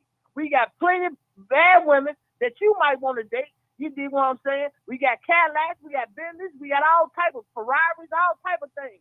You don't know nothing about it. Cause you ain't never came up. You ain't came up like I came up, and I ain't came up like you came up. But guess what? I'm not gonna disrespect you. I'm not gonna disrespect you because you my elder. Now, you my elder. Hold on, brother. I said you've been talking for the last 35 minutes. Give me at least 5 or 10 minutes, man. Golly, man. That's why that you don't know. That's what I'm trying to give you free game. I'm trying to give you free game, elder. Okay, all right. So by you not listening, I am guess listening. what? That's the dysfunction because I don't want to hear. Listen, I don't want to hear what you got to say.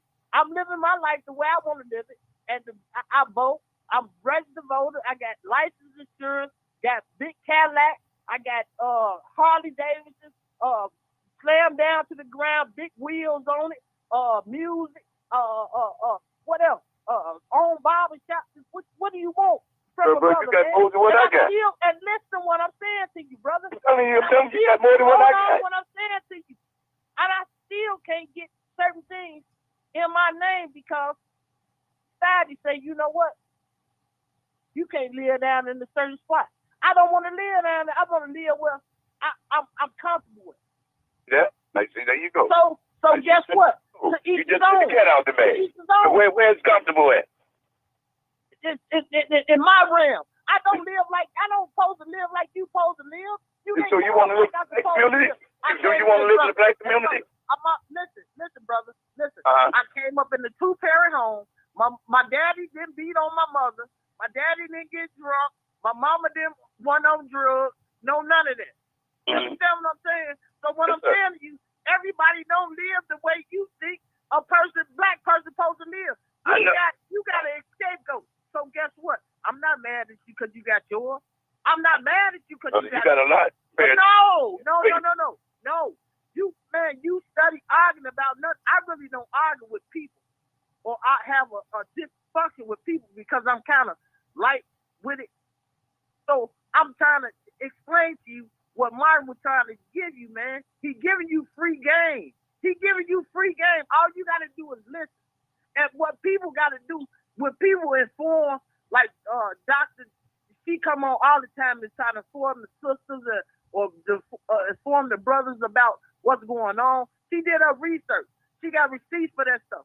So guess what I have to do? I have to listen and I got to learn certain things. If you don't know, you should not speak upon it.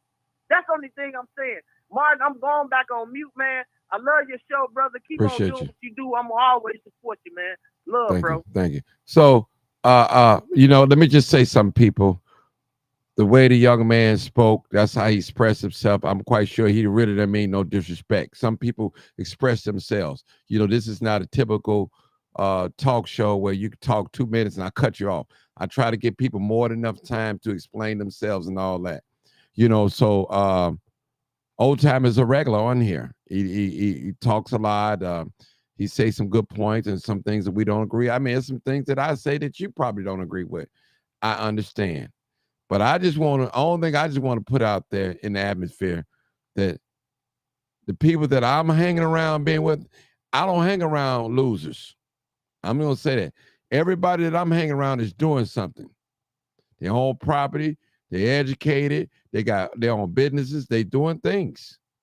They're doing things. So I make sure that I apply myself to people such as that. You know, I got good people that's morally good. They ministers, they preachers. I speak with them. I go out to eat with them and things like that. So I'm surrounding myself around people who are doing things and want things and see better things for people, for our race of people. That's what I do. I've never took a class of communication or radio, TV. God blessed me with this gift. The Bible said a man's gift will make room for him and bring him before great men. And that's what this gift has done for me. You got great men on this platform in the messenger. Because I'm just an ordinary young man from the south side of Chicago. There's nothing special about me.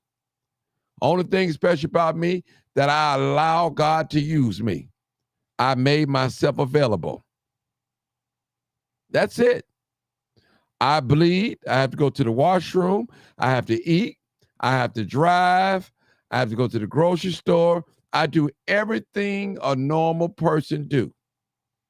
Some people look at me as a celebrity or whatever. That don't even move me, people. Only thing that move me, that I'm going to love on my people and I'm going to give them the right information. I don't ever want to give somebody some wrong information over this platform and cause them any hardship or harm in life. Now, do I always get it right? No. But I will correct myself if I need to be, and I will allow you to check me if I'm wrong. Sometimes we have to be held accountable to one another. We have to. Dr. D, your name is ringing in my mind. I don't know why, but I guess that means for you to come on. Dr. D, your name just keep going in my mind. So that means to call on you. All right. All right. Life present dynamics, urging us to engage with our community and collaborate with each individual fulfilling their role. For example, this applies not only to pastors, parents, and community leaders, but to all members. It is vital to acknowledge the efforts of those striving to contribute positively. So unfortunately, individuals like Tyrone, and I'm not trying to disrespect you, may resist guidance, posing a challenge to unity. It's essential to establish respectful communication, allowing each person the opportunity to express themselves without interruption. Disagreement may arise, and there's nothing wrong with agreeing to disagree, but when you're talking over each other, that's not good. Fostering a culture of mutual respect enables productive dialogue, and that's exactly what I mean. How are we going to get somewhere if we cannot communicate with one another? As far as the migrants are concerned, Illinois has given up $638 million. And Cook County is giving $182 million. How can we control that? I'm not the governor. None of you all the governor. I'm not the alderman. None of you all the alderman. We are not the majority of the vote. So let's use common sense. Do not think that the migrants are getting all of that money. There are a lot of people's hands in that money. As Black people, hell, they will never give us reparations. And we have been living here all our life. In the interest of Mr. Oldtimer, he grew up during a different time in a different state. He was raised different from most people in Chicago. So his opinion may or may not make sense to most people in Chicago, so God bless him. That's why I never go at Mr. Oldtimer, because he grew up different from us. Anybody grew up here in the 60s, the 70s, the 80s, hell, even the 90s, it was different. It's totally different now than it was back then. And also I want to hit on one more point. I think it was Tyrone that said, no, it was Old Time that said that Mexican workers in restaurants. You don't see Mexicans working in Harold, Uncle Raymond's, or Signature, which is a very fancy restaurant. McDonald's. Well, they do work at some McDonald's, but keep in mind Willie Wilson owned a lot of McDonald's. Chelsea's Bistro. Those are all black people. We have a lot of black restaurants here. And my final say is, until we learn to do our own part, we along with our future generations are going to continue to suffer. Marcus. Period. Marcus. Well, let me say this. And I'm not gonna pick on Old Timer. I'm gonna say this because Old Timer is not by himself. There are black people here in Chicago who feel the same way he feels. But black people who go to those places and get what they need. Let me inform you, white people also are on Social Security, public aid. Hold up. They're on that. Some of our people look down on our own people because they're on that, not knowing the story behind it. Everybody doesn't have a good credit score to own a home. I don't own a home. I live in an affluent black neighborhood, rent from a black landlord, and she could be up and down at times. But I live on a nice block, put up with the ignorance that she delivered because I like the block. There are people who are out here struggling every day. They're doing everything right, but they seem to can't enjoy life. I thought the purpose of having a job is not just to pay bills, not just to pay, but to thrive. I had a conversation with a young man in 95th in the red line, 18 years old. Hold up, let me speak. And I was talking to him. I just asked him a question. I said, I want to hear your point of view. I want to listen to you. What type of job are you looking for? And he said, I want a job where I can thrive, not just survive. In other words, Martin knows that I've shot the Bulls game, I've shot the White Sox game, and I'm going to use the White Sox for example. You don't see too many black people in them front row seats at the White Sox. You want to know why? Because they can't afford those seats to take their kids. Some black folks can, don't get me wrong, but some black folks can't, and they want to, but they don't have the money. And so you have people who are on public aid. They go buy what they want to eat. There was an episode in Jules right there on Roosevelt where a black woman said to another black woman, you're buying steak and pizza with my money? No, that's with all of our money. We are all paying into this system. When you go buy a pop, you're paying taxes into this system. There are black people who are poor. They want the good things, but the odds are stacked against them. And a lot of it has to do with racism and redlining. They let a few of us through the cracks. They give a few of us the good jobs to say that they're not being racist. But this country is built on racism. It's built on the backs of racism. We built this country, and the people who control the money, they got rich off of our free labor. At one time, wasn't none of us free? We built this country. And so I hate it when black people who have money talk down on poor black people. You have money. You had the opportunities. You came up in a different time. That's true. But there are some black people right now that's younger than you who feel the same way. And I want them to know that we're all struggling, and we're going to all continue to struggle until we change this power structure in this country that's predominantly racist toward black people. You see what they're doing? They'd rather give the migrants our reparations than to give it to us. It's owed to us. This country owes us. We paid the debt already. We worked already. This country owes us. Pay the descendants of the enslaved Africans and Hebrew Israelites that you enslaved by force. Pay us. Let me make a point. With all due respect to what you're saying, how many migrants you see speaking against what they're doing? None of them. All of them flowing in the same direction. When they start talking about giving reparations to blacks, half of us say, "Oh, we don't need it. We ain't gonna do nothing to give it to our dope-head children." You hear all kinds. We are never together, pulling in the same direction on it. And some people will not take the reparations. Some people are against marches. Black people are split and divided on a lot of major issues. That's the only point that I'm saying. That might be 1%, Old Timer. They That trying might to be hold white. on. That might be 1% though of people.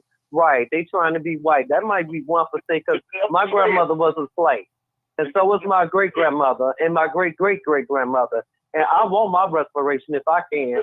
But when you start talking about it, what they start saying is, who you gonna give it to? How you know that person was a slave? We start bringing all kind of different things. I've heard it, and we start But bringing. ain't nobody talking about it though.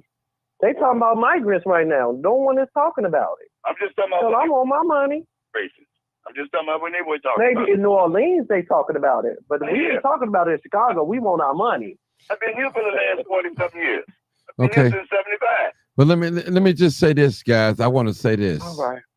If a person is working for me and he gives me a week worth of work, labor, and all that, and I pay him, what he do with his money is his business. Period. It's his business. Period. So if a man go out there and work 2 weeks, he's not out there robbing, stealing, killing. And if he want to go on a gambling boat, lose his money, or go smoke some dope and mess his money, that's on him. We cannot control how and where people spend their money. We can't do that. We cannot do that. Excuse me. We cannot do that, people. They can spend their money wherever they want to spend it and how they want to spend it. I remember standing in front of a nail salon for so many days. And I'm talking to the black women. Go spend your money with black people. Man, that stuff rolled off their back. They went right in there and spent some money, and they still spend it with the Asians. They don't care. You're right. They don't care, old timer. And sometimes you can't listen. Everybody's not going to get on board what we're trying to. If you think every black person is going to get on board with all us blacks, that's not going to happen. It's not going to happen. It's not going to Enough happen. to sway it. If you got to admit, it's Yeah. enough to sway it. Yeah, Enough to but start it. but I'll argument. say this, old timer, if we can get the majority of black people, we can win. We can win. If we get 51% over the 50, I believe that we can win. I really You do remember believe we talking- can win. States now. You're talking about 50 states where you got to be on board with this. Right. What I'm just saying. Remember, I said 51% of the black people, period. We can win. We have to have the majority to win, people. We're not going to convince every black person. Most black people, they are in bed with white people. They can't see black people doing great or well. That black man, his ice ain't cold enough. It's something about the white man, his ice is different. And that's how some people think. Their mind is programmed to think. Even when we call something ghetto, we compare it to white people. If white people don't walk around with a bonnet on their head, it's ghetto.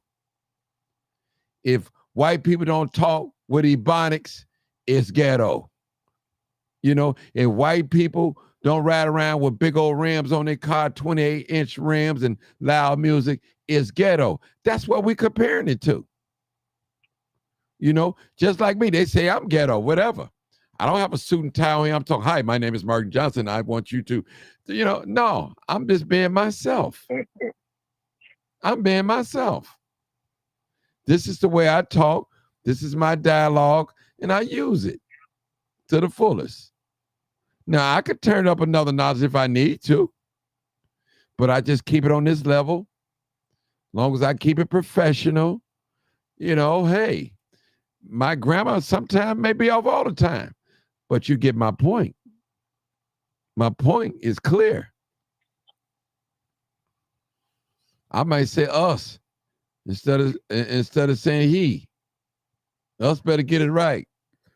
Or instead of saying he better get it right. Or they better get it right. But my point is, old timer, black people are doing great in this country, man. If you take away all our inventions, what we've done in this country, you probably wouldn't have in America what you see, what it is today. I'm talking about the inventions that we do know. Inventions that we do know. I'm not even talking about the ones that we don't know, but the ones that we do. You take away everything that we have invented in this country, where would America be? They can't even they can't even be racist unless they have black people. Because you got a certain class of people, only time they feel good about themselves when they can look down on somebody or talk down on somebody. If they're on the same level, they feel uncomfortable. They feel uncomfortable. It's like a man going out there buying a prostitute. He ain't willing to put the real work in with a real relationship. He wants something quick, fast, and hurry that he ain't got to make no commitment to. Period. The Bible said our people perish. I perish. We perish for lack of knowledge. We got to have a vision, people. We have to have a vision, people, and we have to have a vision as a whole and individual. What is your vision as an individual person on this live tonight? You got to have a goal, a vision, something that you see yourself doing. A woman said that if you dreaming, and if your dream don't scare you, you're not dreaming high enough. Period. Your dream should scare you. It should almost be to the point it's unbelievable. It should be. Real talk. I love being black. All right. You sound like a preacher. I am a preacher. I am one. I am one. Okay. I am one. God bless. Yeah. I want you to know I love you and everything. I enjoy your show. And, keep on doing a great job. Yeah. You're doing a great job. Yeah, and just keep praying for me, brother, that I get it all the way right. I'm still working. I'm in the process of getting it right. God is restoring me. He's claiming me back. I just got to let it all go. You know what I'm saying? You got to let it go. You can't give God 30%.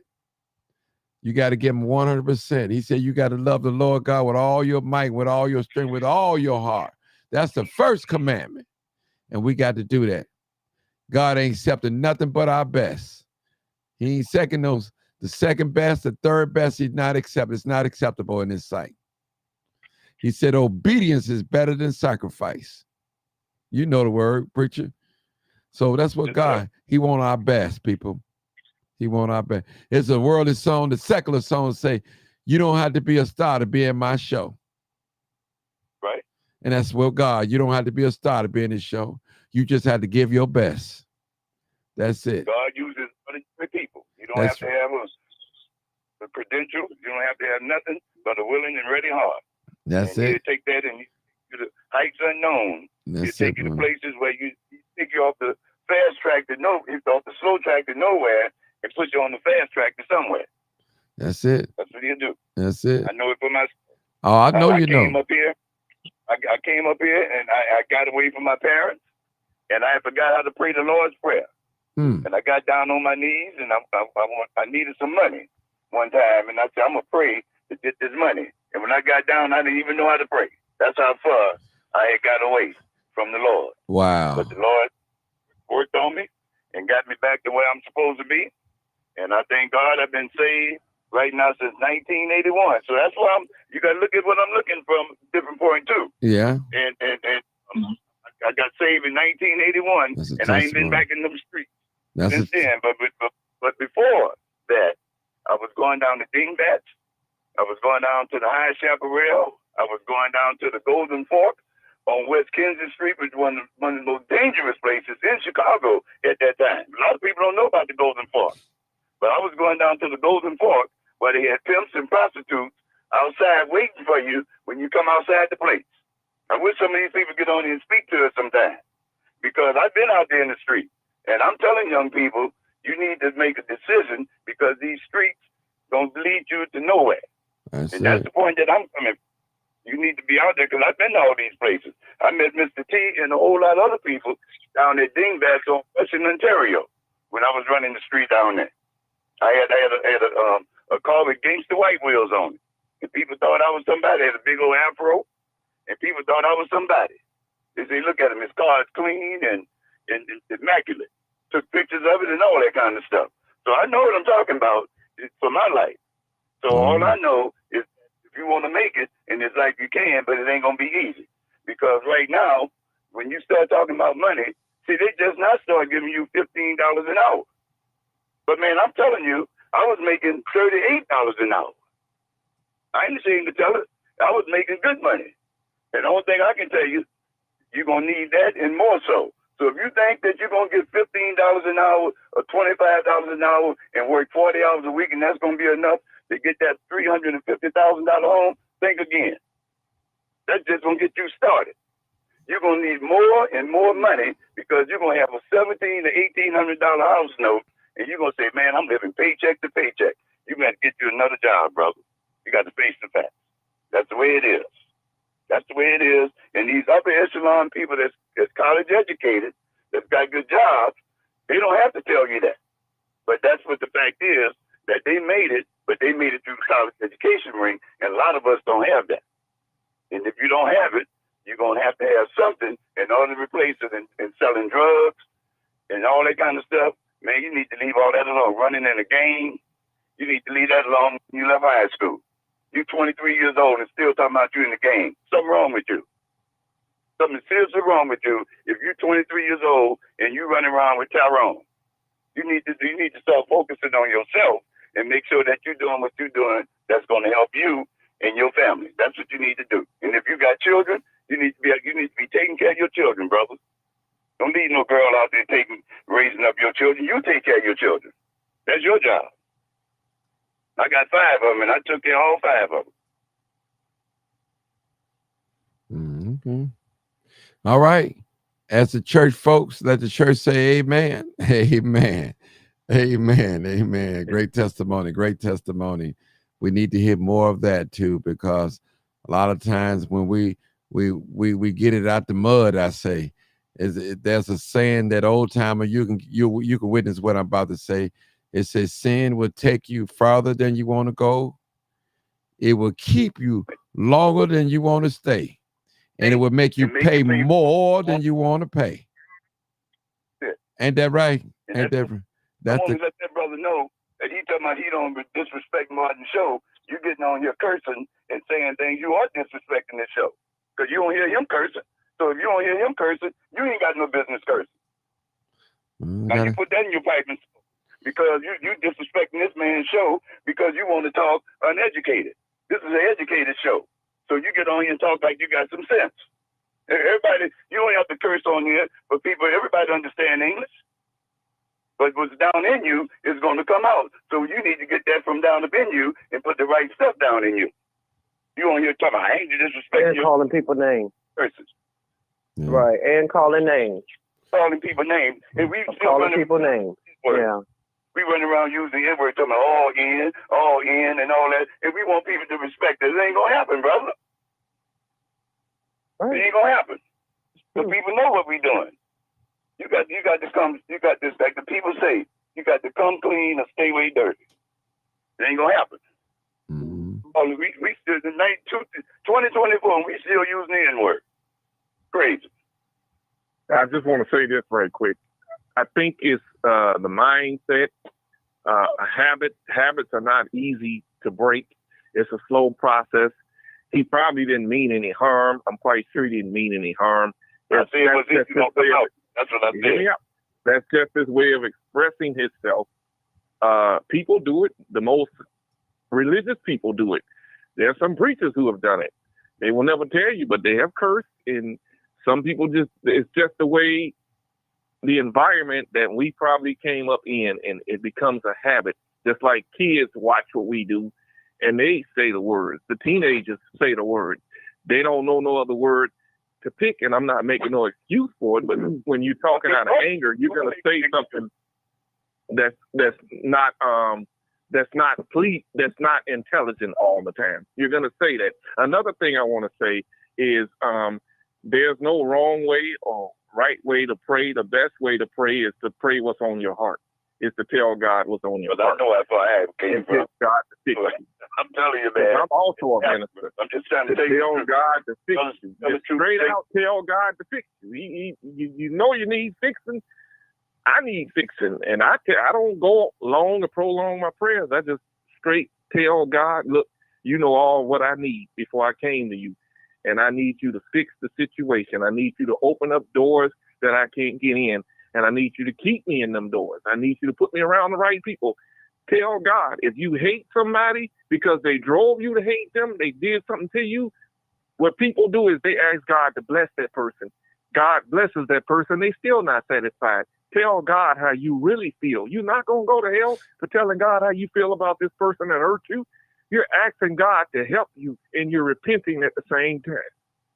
Brother, you saying the best way you can, but let me tell you something. I'm done, Martin.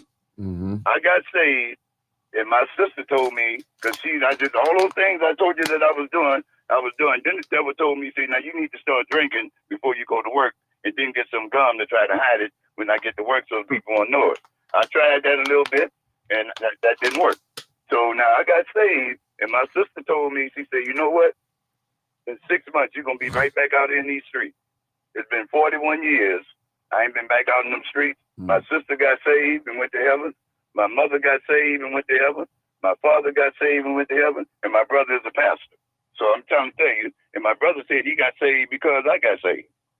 So I'm telling you, if you want to change and stop making these excuses about this brother on here trying to talk the best way you can, that brother just needs to get saved. That's all.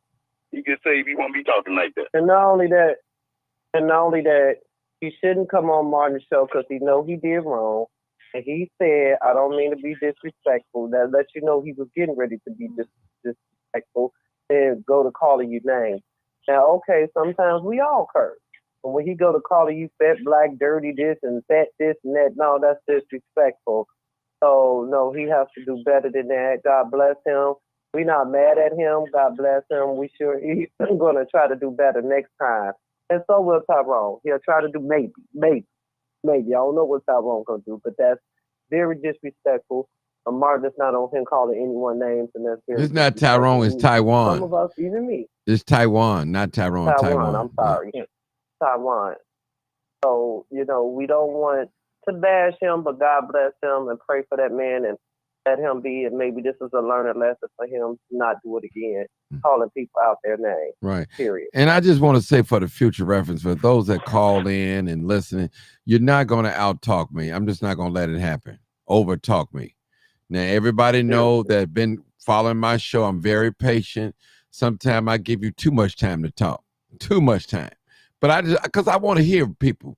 I want to hear what people got to say. Sometimes it's like a therapy to me. Just even listen. I'm so caught up in what other people are saying, I done forgot about my own problems. It's escape. Some people drink, drug, whatever they do to escape out of reality. So I appreciate you guys for calling in and participating. You make the show. There's no other show that I know that you can call in. Random people can call in without being screened. I don't know what you're going to say.